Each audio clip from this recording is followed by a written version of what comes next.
Jadi ini kita juga mewakili, harapan saya nih ini bisa menjadi pilot project untuk daerah-daerah yang lain juga nantinya. Bang, bukan pilot project, Bang. Pilot. Pilot. Masa pilot bangkrut dong. Kasih Tuhan tak berkesudahan, tak habis-habisnya rahmatnya. Bagus kan suaranya? Iya, bagusan gue sih, Bang. Hai teman, selamat datang di podcast Risma Simbolon My Spirit. Nah, sebelumnya jangan lupa subscribe, nyalakan loncengnya, dan juga like dan share. Terima kasih.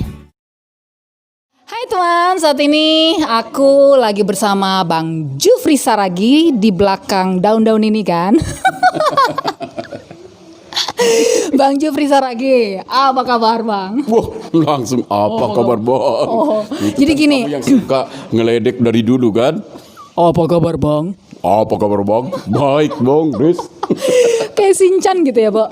Nah, jadi Bang Jufri Saragi ini, aku suka lo ada ininya. Dia ini kalau tahun lalu teman pada nonton Hora Samang. Nah, salah satu produsernya adalah beliau yang di sebelah kananku ini. Udah lewat kan? Ya kan yang nonton kan mungkin tahun lalu pada nonton Bang Ya, Hora udah Samang. lewat. Tapi nggak cuma jadi produser, beliau ini main juga. Iya. Sebagai apa Bang? Togap. Oh, sebagai itu. Itu kalau di bahasa Batak kan itu kan berarti tampan. Oh, saya ini tampan. Tapi kan ceritanya abang Togap. bekas petinju bukan ya? Petinju, iya. Jadi bekas petinju memang. Kalau di ini ya, di filmnya, ya. Iya. Nah, mereka tuh mungkin oh iya ya yang udah nonton lupa ingat. Nah, coba ingat lagi ya. Ya. Nah, jadi beliau ini tuh keliling dunia melulu ya. Ternyata aku bisa ketemu di rumahnya langsung. Nah, malam hari ini di sini malam ya di Sentul City. Sentul City ya Bang sini Bang ya. Sentul City. Ya, ini second home-nya ya. Second home-nya di Sentul City ya, Bu. Home-nya atau prime home? Oh, second-nya ini apalagi prime-nya ya, Bu. Aduh. Nah, beliau ini sebenarnya tuh pengusaha ya kan, pengusaha dari bawah sampai cerita dong Bang, dari latar belakang usaha Bang dulu tuh mulainya apa sih? Nah nih. Sampai lu kaya banget kayak sekarang gitu loh Bang. Duh, kalau kaya sih itu kan relatif, Riz, ya. Jadi, nah apa ya? Saya mau cerita. Background. Ya, saya ini sebenarnya orang lapangan, Riz. Oke. Ya, Lapangan bola maksudnya? Iya, lapangan. Iya, saya orang lapangan, ya. Terus kemudian ya, gimana ya cerita mengenai ini? Dia malu dia ngomongin diri sendiri. Iya, ngomongin diri sendiri. Nah, Malu, biarlah orang jadi aku nih ketemu Bang Jufri itu. Kita Iya. tuh satu kelas di STT IKAT. Kita satu jurusan counselingnya S3 ya Bang ya. Cuma jangan bilang gue adek kelas lo ya. Lo angkatannya di bawah gue. Tahu nggak? Ketawanya kayak ketawa Pak Jokowi juga dikit-dikit. Nah, jadi Bang Jufri ini yang aku tahu tuh dia sampai bisa memproduseri film, udah pasti dia punya usaha yang banyak lah ya. Tapi 1-2 tahun belakangan ini kok mau jadi gembala gereja yang bukannya gimana ya, itu di kampung-kampung Bo, di Siantar, dan bukan di kota Siantarnya masih masuk lagi. Sebenarnya menggerakkan abang tuh apa sih? Kok bisa beralih atau apa momennya sampai abang terpanggil untuk jadi gembala gereja Bang? Ya, jadi sebenarnya ini bukan panggilan yang seketika, enggak. Nah, sudah sekian tahun, terus kemudian tergenapi baru 3 tahun kebelakang lah ya, kurang lebih sekitar 2017. Nah, kami setelah bergumul berdoa, nah karena punya beban hati untuk melihat anak-anak di desa, nah saya bersama dengan istri kemudian mengambil keputusan kita yuk melayani di kampung. Nah, seperti yang Risma tadi sampaikan, bukan di kota tapi di desa. Nah, kurang lebih dari kota itu hampir 1,5 jam lah ya, 1,5 jam. Gue belum pernah ya lo ajak ke situ ya Bang. Nah, nih, ini kesempatan nih sekaligus ya mengundang Risma. Langsung ditodong gue. Risma mesti harus ke sana. Oke. Nah, kenapa? Kapan-kapan? Nah, kapan-kapan katanya kan. Kapan? Langsung booking lah. 2021 kamu mesti harus siapin Oke. waktu ya Siap, kita siap. pelayanan ke sana. Oke. Ya, jadi memang ini di Jakarta juga kita udah pelayanan Ya. ya. Ya, terus kemudian memang penggembalaan ini mesti harus pergumulan, mesti harus tenang kita berpikir supaya ketika kita menggembalakan kita bisa melakukan yang terbaik meskipun di desa karena pelayanan itu kan unfinished ya, Iya. nggak ada selesainya kapan, waktunya enggak. Nah, pelayanan itu merupakan panggilan mulia yang Tuhan taruh dalam hati kita ya, yang kebenaran nih pelayanannya itu di desa, di Iya. kampung. Itu waktu kita kalau yang nonton Hora Samang itu ada satu scene ya Bang ya. Itu kayaknya di gereja Abang. Ya. Di jalan di gereja Abang itu Iya, ya. iya. Oke. Di gereja kita, GBI Iya, iya. Purbadolok. Ah, pantesan nih kayaknya yang menjurus ya Bo ya. Kenapa harus ada Purbadolok ya Bo? Iya, Purbadolok. Aduh, Dan ternyata- waktu itu, Riz, nah saya sempat ajak waktu itu ya orang tua saya untuk ikut juga, sekalipun cuma nanya pemeran figuran, ya kan. Tapi yang pasti dia udah pernah main film, bioskop lagi. Oh yang itu ya yang di beca itu ya? Ya, beca. Oh, itu. Kakak, adik, ya kesempatan, Riz. Iya.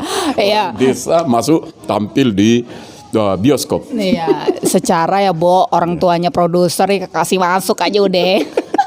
Nah enggak, pertanyaanku gini loh Bang, Ya. kok Abang mau dari kota besar, bahkan Abang seorang pengusaha yang cukup sukses dari bawah sampai ya Tuhan berkati luar biasa, kok maunya ke kampung jadi pendeta penggembalaan di sana lagi? Itu pertanyaanku Bang. Kenapa nggak di kota gitu ya? Kenapa nggak di kota terus kok mau sih jadi pendeta gitu loh? Secara udah enak usaha gitu kan? Apa waktu itu apa? Yang memotivasi gitu ya. Bukan apa Tuhan kayak kepentok ke dinding atau gimana? Atau lu sakit terus Tuhan datang ke lu gimana Bang ceritanya? Ya, Riz, itu panggilan Tuhan ya buat kita. Saya ini kan orang desa, orang kampung. Nah, ketika saya berangkat ke kota, terus kemudian tidak serta-merta kemudian saya lupakan ya masa lalu, terus keadaan-keadaan yang ada di kampung. Nah, itulah yang Tuhan taruh di dalam hati kita sehingga kita tergerak nih. Kalau ada, nah setelah saya udah melihat banyak pengalaman-pengalaman ya di kota ini, saya rindu itu dituangkan, diimplementasikan di mereka. Tapi mesti memang kita harus rela berkorban. Nah, karena pelayanan itu tidak melihat apakah di kota atau di desa sebenarnya sih. Tetapi ya saya percaya ketika Tuhan taruhkan pelayanan kita ke desa, ya Tuhan pasti akan mampukan kita. Tuhan pasti akan cukupkan semua kebutuhan, keperluan yang kita butuhkan ya. Nah, itu yang saya lihat nih. Sehingga kalau motivasi idenya pelayanan ya karena panggilan. Iya. Panggilan karena memang kita mesti harus memenangkan jiwa-jiwa ya bagi kemuliaan nama Tuhan. Di desa apalagi nih saya melihat nih mereka minim pengetahuan, minim pendidikan, minim pelayanan, minim banyak sekali. Nah, mesti harus ada orang yang tergerak ke sana merela hati untuk mau bimbing supaya di desa pun ya ada kegerakan yang terjadi seperti di kota. Nah itu dia, bagi aku menarik Bang karena gini, ya namanya melayani, ya kan Abang bisa juga hanya sumbang sesuatu atau kirim uang, ya namanya hanya Abang bilang mau membantu ya. Tapi ini Abang turun langsung jadi pendeta buat aku, ya jarang-jarang Bang. Kayaknya one of a million orang kayak lu ya Bang ya, swear. Enggak, Ya. jadi Lo iya lo, lu coba cari sekarang gue tanya yang kayak lo, orang udah kaya di Jakarta tiba-tiba mau menggembalakan jemaat kecil di desa gitu loh Bang. Hanya abang merasa itu panggilan mau membantu ya? Kalau membantu kan banyak caranya. Bahkan lu kemarin mencalonkan ya kan? Itu juga salah satu bentuk membantu untuk membangun juga kan bang? Iya, ya. Jadi apa waktu itu wali kota apa bupati apa? Ceritanya ya tergerak untuk ikut ambil bagian mencalonkan diri sebagai kepala daerah atau bupati di daerah Simalungun. Nah, tempat di mana saya melayani kan. Nah, itu karena saya percaya. Jadi kemarin itu sebenarnya saya melihat setelah 3 tahun ya, 3 tahun pelayanan di sana, saya memperhatikan bahwa memang ada banyak hal yang perlu kita harus perbaiki. Ya pertama dari sisi rohani tentunya pola pikir ya. Nah kalau pola pikir orang berubah karena kebenaran masuk di sana, tentu daerah itu pasti akan dipulihkan. Nah pelayanan pasti dipulihkan, cara mereka menghargai satu sama lain itu pasti akan dipulihkan. Terus yang kedua ya ketika ya artinya kita memimpin kemarin itu ya artinya kalau Tuhan izinkan kemarin kan kita melayani di sana sebagai pemimpin, maka saya percaya Simalungun pasti maju. Jadi lu waktu itu maju, kenapa nggak jadi bang? Hah? Lu sih nggak ngundang gue nyanyi di situ sih? Mungkin karena itu ya. Nah itu kan idea dong. Ini ya dong. Jadi pertama gini ya, karena memang mesti harus disusun secara cermat. Ya kalau kemarin itu saya pikir nih ya Buru-buru. apalagi ya buru-buru. Terus yang kedua melihat situasi kondisi keadaan kita, negara kita, terus pandemi seperti sekarang ini kan. Saya kan tinggal di Jakarta ya bolak-balik ke sana. Saya khawatir kemarin itu mengganggu kesehatan secara ini ya. Nah Loh, harusnya buat yang tanggal 9 Desember ini bang? iya Desember ini. Oh jadi abang nggak jadi maju? Saya menarik diri. Oh. Saya menarik diri untuk tidak ikut dalam kontestasi kali ini ya, dalam pemilu Pilbub. Oh. Nah, oke. Oh bagus lah. gitu. Jadi intinya abang menunda untuk 5 tahun lagi. Tapi bang, beneran bang, jangan bolak-balik begitu bang. Kalau emang lo mau turun sekalian ya tinggal 2-3 tahun memang bener-bener belusukan bang ke kampung. ya, jadi ya kita doakanlah ya, supaya sesuai dengan waktu, sesuai dengan saatnya Tuhan, ya kairosnya Tuhan, itu bisa terjadi. Ya siapa tahu kan, who knows kan. Nah bahasa Inggrisnya who knows.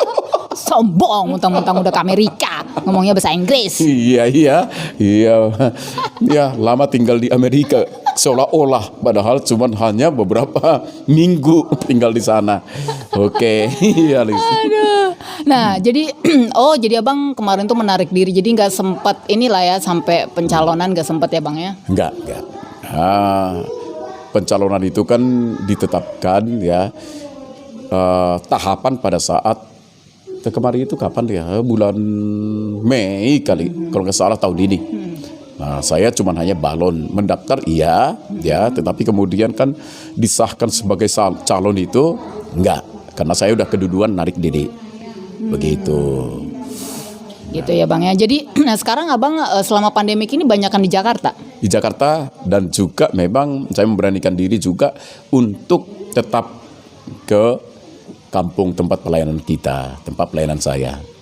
Gitu ya bang. Nah ya. di sana abang tuh kan memulai dari nol. Sekarang gimana perkembangan jemaat di sana bang? Udah berapa banyak ini abang menjangkau banyak jiwa? Berapa kakak lah di sana? Oh puji Tuhan ya, Riz, ini satu kesaksian yang sangat menarik ya. Waktu saya pertama kali tahun 2017 ya, jumlah jemaat yang kita gembalakan itu cuma hanya 13 orang. Tapi hari ini oleh karena anugerah Tuhan, saya melihat pelayanan Tuhan kerjakan sangat luar biasa di sana. Udah di atas 100 jemaat.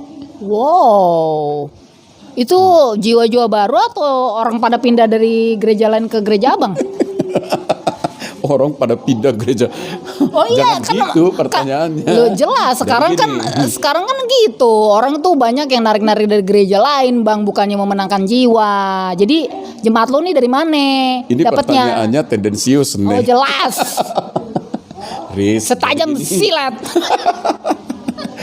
jadi gini, ya kita itu menggembalakan di sana itu ya tentu orang yang kita nggak menarik jiwa ya, menarik jiwa ayo ke gereja kita nggak seperti itu, tapi mereka melihat ya satu teladan sehingga mereka tertarik nih untuk datang ke sana. Kenapa? Karena kita sebagai gembala itu harus punya satu yang namanya kepedulian, kasih ya.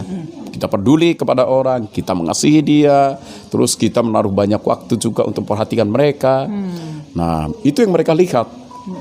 Karena di mana ada satu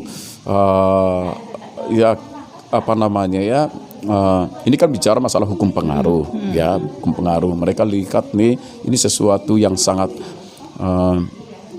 baru yang mereka dapatkan, ya, di mana selama ini mereka nggak pernah diajarkan kebenaran. Tiba-tiba ada orang yang mau mendidik mereka, ya, seorang yang mau mengasihi mereka, seseorang yang mau peduli ke mereka, ya, itu yang saya terapkan di sana sehingga mereka lihat, oh ini layak untuk diikuti. Nah itu metode pemuritannya lah ya, pemuridannya tuh seperti apa Abang bikin Bang? Apa Abang bikin kayak komsel atau Abang bikin seperti kuliah atau apa yang Abang lakukan? Nah, ini luar biasanya nih, Riz. Biasa di luar. Ya, kami ini kan biasa nih, ya, digembalakan di sebuah gereja di bawah pembinaan dari Pak Niko, ya, gereja yang profetik. Terus kemudian di sana ada program-program yang termasuk program pemuritan ya. Nah, ada KUL, ada KOM. Nah, hal-hal ini yang diajarkan ke mereka. Kemudian, yuk bersama-sama kita implementasikan dalam kehidupan sehari-hari. Jadi tuntunannya jelas. Nah, itu yang selama ini tidak didapatkan oleh mereka.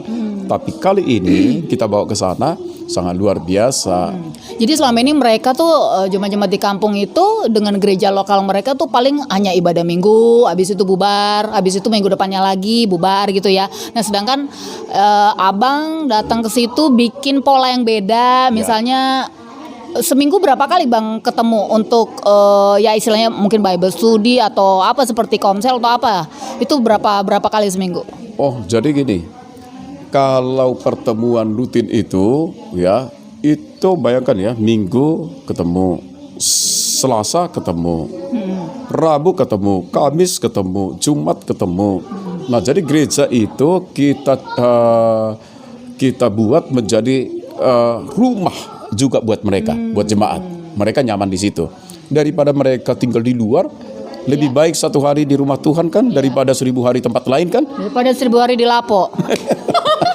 Tapi kembali lagi, jadi gini, banyak jemaat-jemaat yang ada di sana, ya, belum tentu setahun sekalipun ke gereja loh. Ah serius Bang? Ya, banyak yang seperti itu. Karena bagi mereka ke gereja itu kadang-kadang bukan sesuatu yang menarik. Menarik. Nah, justru di tempat kita, puji Tuhan nih, ya, kita dorong mereka. Itulah pentingnya seorang pemimpin mendorong orang supaya mengerti, memahami, ya, kalau ke gereja itu tujuannya apa. Iya. Gitu. Nah, jadi dalam waktu 2-3 tahun aja sudah 100 orang ya kan? 100 lebih. Wah, 5 tahun lagi, wah 100. Jadi barang itu. Ya, sepertinya sih gini, kalau kita real melihat ya sekarang ini hampir 150 kali ya jumlahnya, karena itu termasuk anak-anak sekolah minggu. Anak sekolah minggu sekarang ini kurang lebih hampir 40-an orang. Ya, 40-an orang. Ini kalau saya selalu lihat ke kamu, enggak ini ya? Enggak apa? Artinya mestinya harus ke kamera ya, dilihatnya ya. Ya, aku ngelihat ke depan biar maksudnya orang juga nontonnya kan ngelihat muka kita. Oh gitu. Kalau Bang melihat aku ya nggak apa-apa juga sih, aku udah biasa dilihat. Aduh, Risma. Nah, jadi buat aku wow, luar biasa ya. Maksudnya gini, ya kalau aku kan juga sering Bang pelayanan kita ke desa-desa pedalaman, aku sering ke Kalimantan biasanya aku ya ke banyak tempat lah gitu. Cuma kan kalau kita tinggal di situ bener-bener kita membina, kita turun langsung tuh memang ya ampun bisa dihitung lah Bang orang-orang kota yang mau ke kampung gitu loh. Dan Abang tuh salah satu tadi yang aku bilang 1 of a million itu yang mau turun langsung dan bener-bener terbeban buat mereka gitu ya, luar biasa ya. Tuhan berkati Bang, makanya lu diberkati luar biasa Bang. Jadi emang ya Tuhan tuh dia tahu memberkati siapa yang dia sayang, karena memang lu sendiri nggak hitung-hitungan gitu loh bekerja buat Tuhan ya kan.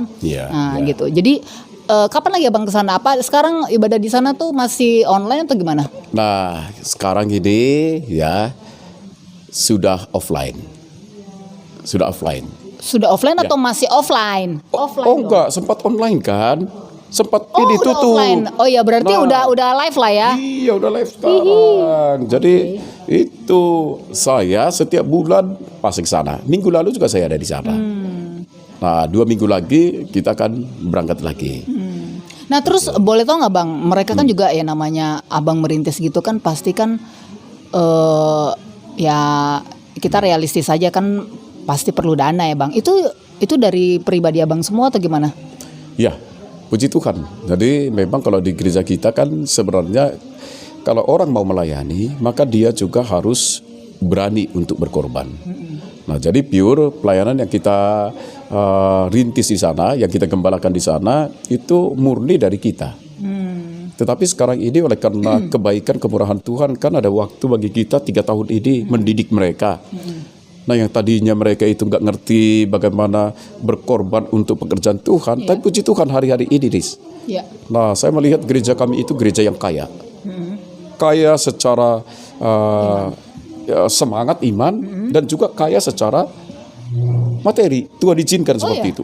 Iya, karena saya Berarti jemaat lo diberkati ya? diberkati, sekarang diberkati. Saya Karena harus berkata gembalanya. seperti itu. Nah, luar saya harus berkata biasa. seperti itu. Jadi saya tunjukkan ke mereka meskipun di desa ya, tetapi kita juga bisa melihat janji Tuhan itu terjadi dalam kehidupan kita. Apa lo ajarin mereka bisnis juga nggak Bang? Supaya mereka juga mandiri gitu loh. Ya, puji Tuhan memang gini. Ya, ada banyak hal yang kita ajarkan di sana. Apa beternak, apa bertanam, apa kek, ya kan? Nah, kalau kami di sana itu rata-rata jemaatnya itu petani. Oke. Ya, punya ladang kan. Nah, tapi selama ini kendala ya sebelum kita melayani atau menggembalakan di sana, kendala mereka itu sebenarnya adalah pembinaan dan juga modal. Jadi Abang modalin? Nah, kita datang ke sana, kita share lah tentunya. Kita buka jalan. Di samping itu, alasan bagi kita juga untuk mendidik mereka. Mereka punya komitmen, ya. Jadi share lah. Nah, setelah itu baru nanti kita akan lihat apakah mereka masih perlu ditopang atau memang mereka diberi kesempatan untuk mandiri. Nah, Apa tuh wujudnya apa? Abang kasih benih atau apa-apa? Nah. Apa kasih pelatihan? Apa yang realnya dong? Pertama gini, ya, Riz, kita kasih juga ladang-ladang yang kosong, Sudah menguning. yang selama ini nggak pernah diolah, oke. dibiarin nganggur. Ya ayo, nah ayo kita sama-sama, ayo kembangkan, olah lagi. Nah yang kedua kita kasih memang dalam bentuk bibit ya atau benih. Oke. Benih. Nah, pelatihan-pelatihan juga kita kasih. Riz, saya itu petani. Oke. Saya punya ya ladang jeruk 2 hektar di sana. Ya, 2 hektar. Yang ada di yang ada di film itu ya. Kan ada. Kalau itu bukan ladang Abang. enggak, itu ladang Ada scene tetangga yang- kita. Ada waktu itu kan ada. Ada scene yang di Cuman- kebon. Nah kalau waktu itu kan ladang kita baru setahun usianya, Iya. umurnya baru setahun. Nah puji Tuhan kita doakan karena waktu kemarin saya lihat ke sana, ya, Riz tahun ini pertengahan ya kita udah panen pertama. Panen pertama. Doakan supaya ya itu harganya karena memang satu pergumulan para petani itu adalah menyangkut masalah harga. Ketika mereka panen harga cenderung turun, nggak sesuai dengan harapan. Nah makanya ini doa kami juga, pergumulan kita, supaya Tuhan tolong waktu para petani itu panen, dapat harga yang sepantasnya, yang terbaik lah. Iya, biar mereka juga semangat ya enggak? Iya betul. Jadi ini kita juga mewakili, harapan saya nih ini bisa menjadi pilot project untuk daerah-daerah yang lain juga nantinya. Bang, bukan pilot project, Bang. Pilot. Pilot. Masa pilot bangkrut dong. Pilot Iya, pilot, Pak. Oke, Pilot. ya Project. kamu kan nggak ngerti ya. Iya, maksudnya Bang bilang tadi pilot, Bang. Pilot ya. Kalau pilot jadi bangkrut Ya, makanya jadinya, tadi gua ya. bilang. Nah, jadi menurut aku itu bagus banget ya. Maksudnya gini, Bang. Makanya banyak juga gini, orang kan ya mesti real lah. Perut juga harus diisi. Selain rohani, fisik juga harus diisi. Jadi semua memang pembinaan itu nggak hanya rohani aja. Jadi dia juga harus dibekali sama keterampilan. Ya sekarang gini, di penjara aja, Bang, nggak terus-terusan kok ibadah, tapi ada juga pembinaan dari akhlak, ada juga keterampilan supaya mereka juga mandiri gitu ya, Bang. Jadi menurut aku program yang Abang bikin di kampung itu ya luar biasa gitu. Nggak banyak, Bang. Tuh gereja ya mau melakukan itu gitu loh. Ya, ini tidak berlebihan juga. Kita kan gini nih, ya. Nggak, soalnya gini, Bang. Soalnya ini sih ya gembalanya kaya sih ya, Bu, jadi bisa modalin jemaatnya. Nah, secara gitu ya, kalau pendeta-pendeta di pedesaan ya ampun, gimana mau ini ya, untuk perutnya sendiri ya dia susah gitu, Bang. Mama nggak gampang gitu, makanya mesti banyak nih orang-orang kayak Abang nih, ya kan, Bang. Nah, gimana Kita caranya, doakan, Bang? ya. Gimana caranya orang kayak Abang itu ada Jufri 1, Jufri 2, Jufri 3 dan Jufri lainnya gitu loh, Bang. Ya kalau enggak kan gimana ya, kalau hanya fisik juga nggak bagus, hanya rohaninya juga kurang mantap. Tapi kalau Abang kan dua-duanya, makanya jemaatnya berkembang. Ya, Riz. Jadi gini, saya percaya ya, cuma karena nggak pernah diekspos saja. Banyak Ini gue expose. Tenang, gue expose. sebenarnya banyak orang ya yang punya beban seperti kita. Ya tapi nggak turun langsung kayak Abang jadi gembala, Banyak, Bang. siapa bilang? Enggak. Banyak Ya, tapi ya. kan, Bang, pendeta-pendeta perintisan. Abang termasuk pendeta perintisan loh, Bang. Perintisan di kampung-kampung yang mereka juga membuka lahan itu untuk perutnya, untuk keluarganya sendiri. Mereka mesti berjuang, Bang. Dan selain itu mereka harus memenangkan jiwa, membina jemaat. Ya nggak gampang, Bang. Nah, kalau Abang kan udah punya modal. Lah, gini. Loh, aku ngomong realistis aja. Makanya aku bilang orang kayak Abang tuh mesti banyak gitu loh. Orang yang terbeban untuk membangun kampungnya sendiri, tapi Abang membangun tidak hanya fisiknya tapi juga rohaninya juga gitu. Malah mau jadi merintis gereja di sana, kan luar biasa. Ya, jadi pertama memang kan gini nih, ya kita bawa kebenaran dulu ke sana kan. Gak mungkin orang bisa dimerdekakan, Riz, kalau orang itu tidak mengenal kebenaran. Nah, jadi makanya misi kita waktu itu, ayo kita ke kampung pelayanan, kita bawa kebenaran. Nah, kita beritakan Kebenaran ya, bukan kebetulan ya. kebenaran Kristus yang memerdekakan betul. semua orang. Ya. Nah, waktu kita bawa ke sana, kita memberitakan Injil, ya tentu konsekuensinya sesering mungkin kita harus ada di sana, harus ada interaksi, ya kan? Nah, jadi bukan semata-mata juga karena, Pak Jufri karena sudah ada modal. Ya. Nah, karena ya yang saya bilang ya, Riz. Udah nggak apa-apa, ngomong aja padanya. Ya, Bang, tapi bener juga, orang tuh kalau diberkati kayak Abang, daripada duitnya kemana-mana yang nggak penting ya, Bo, mendingan bangun kampungnya sendiri. Oh iya. Ya kan? Nah, ini kita doakan nih ya, supaya semakin banyak ya orang-orang terbeban untuk juga bukan cuma hanya untuk kampung ya, untuk kampung, tetapi untuk semua orang lah ya, untuk semua orang. Nah, saya percaya gini, masing-masing orang sesuai dengan talenta, sesuai dengan kapasitasnya, pasti mereka itu juga dipanggil oleh Tuhan. Itu Ya nggak semua terpanggil, Bang. Nggak semua terpanggil. Mungkin dipanggil tapi mereka tuh nggak ngerti, nggak sadar. Secara orang, Bang, kalau udah pegang duit kan otaknya beda-beda, nggak kayak lo. Risma, Kan gue ngomong apa adanya. Ini semua gue lihat kenyataan, ya banyak banget, Bang. Udah umum lah kayak gitu kan, Bang. Makanya orang kayak gini kan langka nih. Perlu dilestarikan ini. Gue masukin museum deh. Nah, sekarang kamu itu karena gak bergaul banyak dengan orang, makanya kamu punya penilaian. ini langka. Padahal banyak di luar sana yang juga melakukan hal seperti yang kita lakukan. Cuman tidak pernah. Cuma gue baru ketemu lo yang karena langsung. kamu ketemu saya aja. Oh gitu. Ya udah kenalin gue sama yang lain. Mana? Ya, itu. Ya, kita doakan supaya di tengah-tengah bangsa kita ya banyak orang yang punya beban untuk memperhatikan bukan cuma hanya orang-orang yang di kota, tapi juga bisa menjangkau yang ada di desa. Ya, di desa, karena saya percaya di desa banyak sumber dayanya juga sih. Iya. Ya, bukan Cuma cuma di mereka, kota. ya cuma mereka nggak ada yang membina. Ya, nggak ada yang membina. Jadi Kadang-kadang hanya bergantung sama pemerintah daerah ya, sorry ya, bullshit juga gitu kan. Iya, maksudnya mereka maksudnya nggak real gitu bang, dan nggak langsung gitu. Mesti tunggu anggaran, mesti ini itu terlalu banyak birokrasi bang. Jadi memang mesti orang-orang swasta atau orang-orang yang kayak abang lah terpanggil. Ya aku tahu banyak orang yang mau, tapi kan yang turun langsung di situ terus ya nggak banyak bang. Ada juga orang hanya nyumbang, ya kan. dulu juga kita lakukan seperti itu. Iya. Dulu jauh sebelum kita mengembalakan, kita juga banyak melakukan nih yang menyentuh pelayanan itu uang kita. Namun ternyata uang tidak cukup. Iya. Nah banyak orang kan begitu ya, dia nggak bisa datang langsung, dia hanya titip uang, terus dia mungkin hanya berkunjung. Nah kalau abang kan bener-bener tinggal di situ, bahkan berbaur dan menjadi Gembala di situ. gembala di situ, itu nggak banyak bang. Banyak. Sekali lagi saya katakan banyak. Mane. Tunjukkan nama gue. Oh iya jelas. Ini yang mau wawancara ini nih orang yang punya pengalaman, ya udah terbiasa wawancara.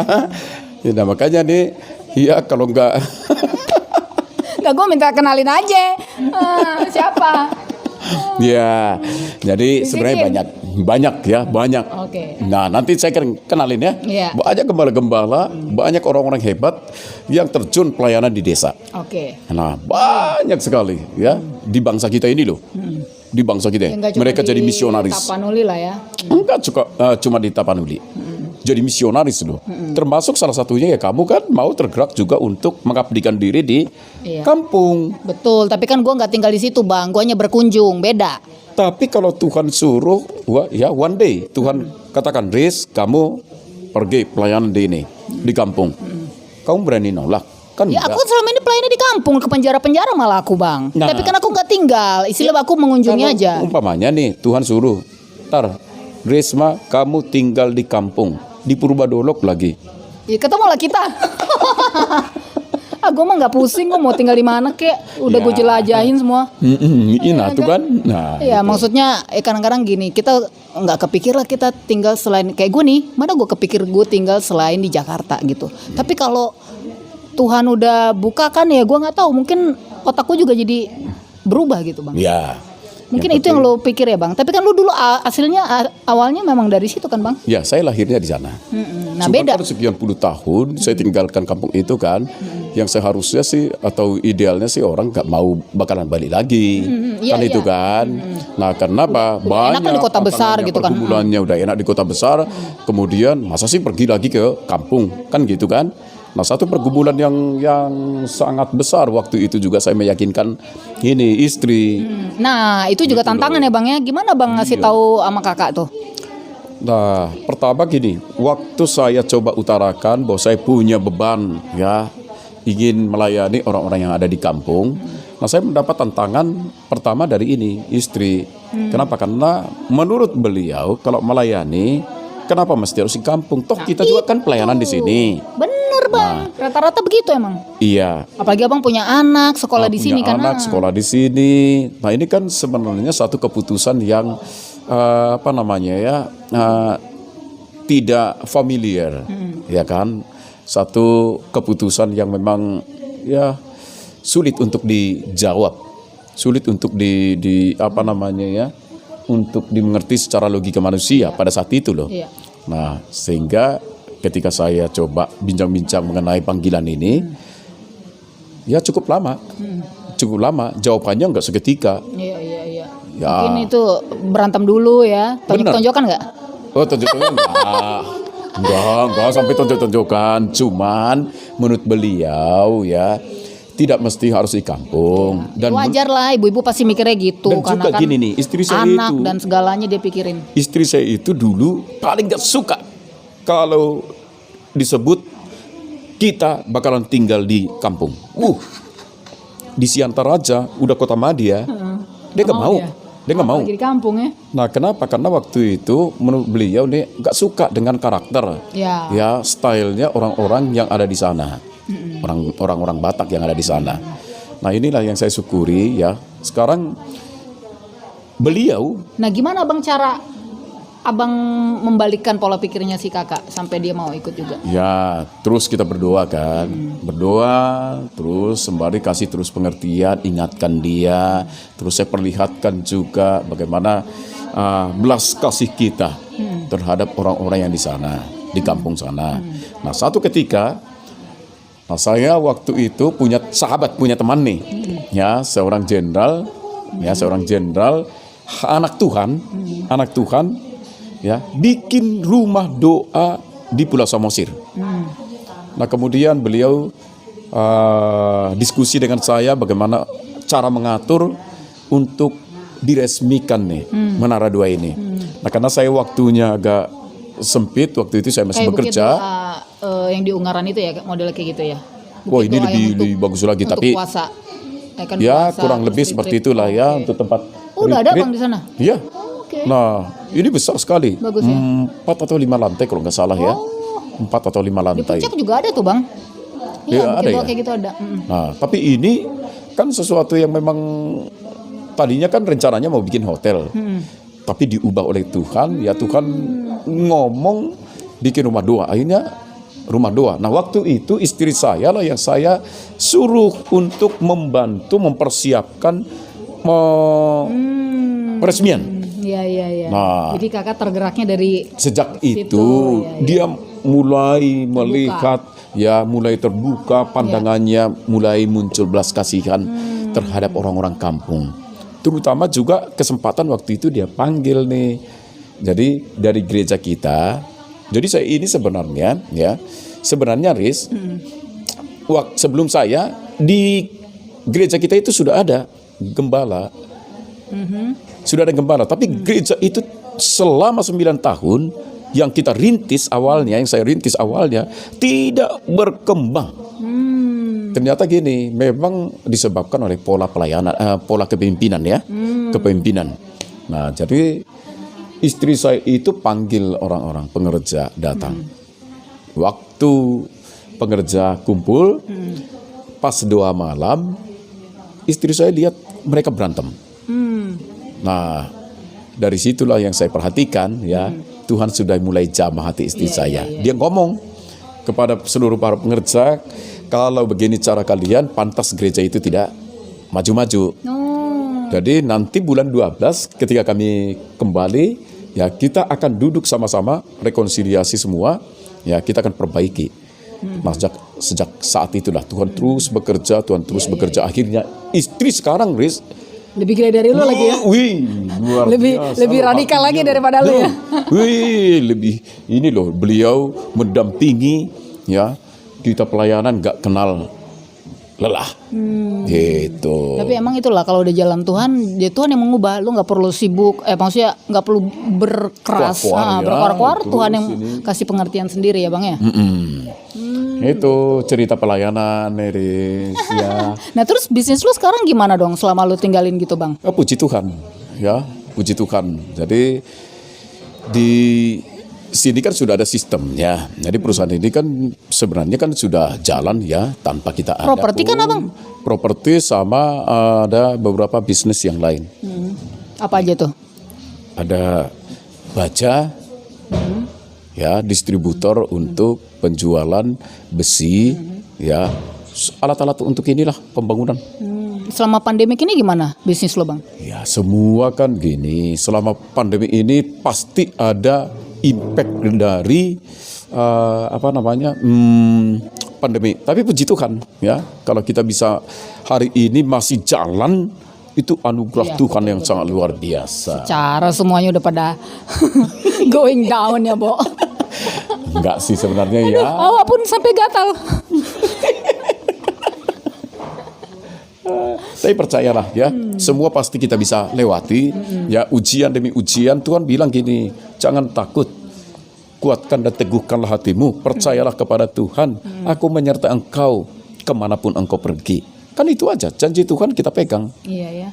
Malah kadang-kadang gini nih, ya di masa-masa sulit seperti sekarang ini, justru kita bisa lihat keakuratan firman Tuhan loh. Yang saya perhatikan nih, waktu zaman Ishak. Ishak waktu itu ya mengalami masa-masa kelaparan di negerinya mereka, di Gerar. Ya, terus Tuhan suruh dia pergi ke Gerar, ya, diam di situ dan menabur. Akhirnya dia taat. Ketika dia taat di masa-masa sulit, dia mendapatkan hasil yang sangat luar biasa. Maka saya percaya ya, kita pasti dipelihara oleh Tuhan. Ya, di masa-masa sulit tenang, percayalah ya, berkat Tuhan pasti tersedia bagi kita. Kita masih bisa ketemu gini aja luar biasa loh Bang. Banyak orang yang kena COVID di rumah sakit Bang. Betul. Kita doakan ya supaya bangsa kita juga bisa ya segera mendapatkan ya pemulihan, dan juga pemerintah diberikan kekuatan untuk bisa ya mendapatkan solusi, mendapatkan ya jalan keluar ya. Vaksin cepat-cepat ya Bang. Yes. Terus kalau 2021 kira-kira menurut Abang nih sebagai hamba Tuhan apa yang akan terjadi? Apa yang akan terjadi? Iya. Nah, saya percaya kasih Tuhan tak berkesudahan, tak habis-habisnya rahmatnya. Bagus kan suaranya? Iya, bagusan gue sih Bang.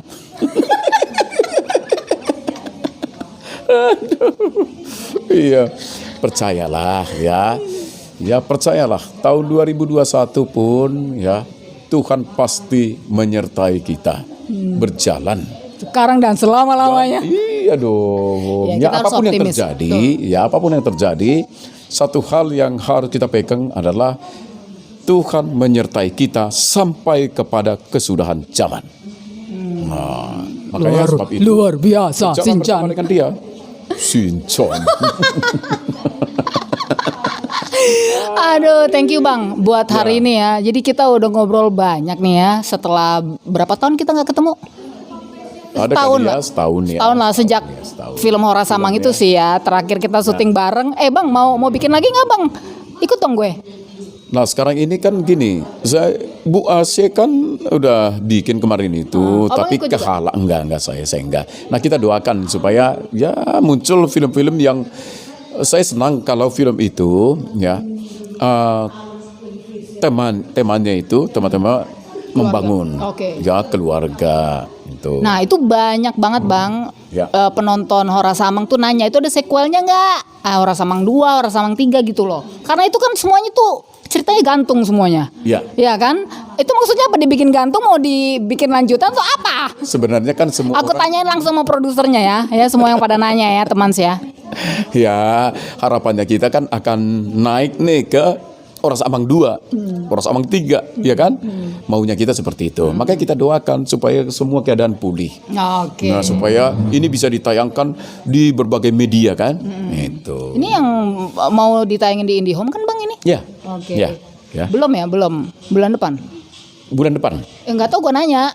Oh. Gue nanya sama produsernya dong, gimana sih? Ya, saya memang Tayangin lah biar cepat balik modal. tenang, semua juga udah balik modal. Tuh kan ada yang nanya. Tuh udah dijawab tuh. Gue mah kerjaan gue cuma mancing-mancing doang. Semua udah balik modal, malah untung juga sudah. Luar biasa. Berarti Artinya kita sudah pernah tayang di berbagai bioskop seluruh Indonesia. Iya, sedangkan itu keuntungan. Keuntungan itu betul. kan tidak hanya dilihat dari sisi materi kan. benar.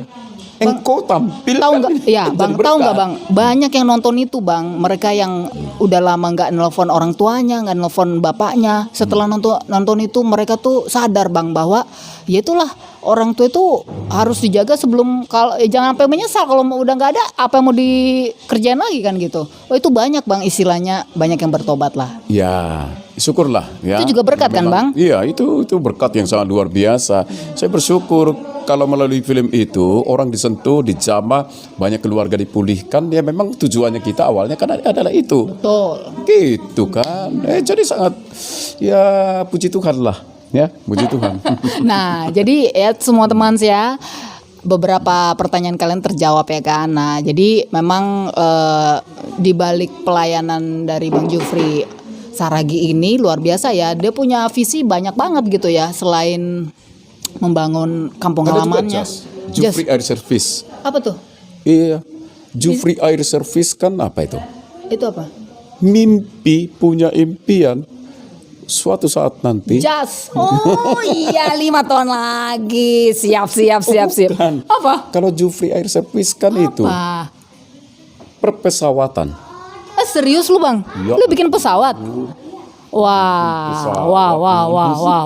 Tuh, gue pusing ngeliat bisnisnya ya, Bo. Tapi dia mau turun langsung ke kampung loh. Gue pusing juga ngeliat, aduh hidup lu luar biasa. Kalau kamu itu terlalu sangat serius menyikapi Ya gue harus serius lah.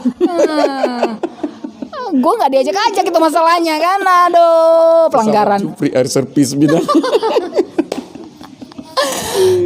Ya udah. Iya. Jadi nanti Bang, next time kita ngobrol-ngobrol lagi ya kan, supaya teman juga nggak bosan ya kan. Pokoknya ini ada jilid kedua, ketiga, keempat. Ya. Terima kasih Aris sudah datang ke tempatnya Bang Jufri, Bang Jas ya. Dia mau dipanggilnya Bang Jas ya.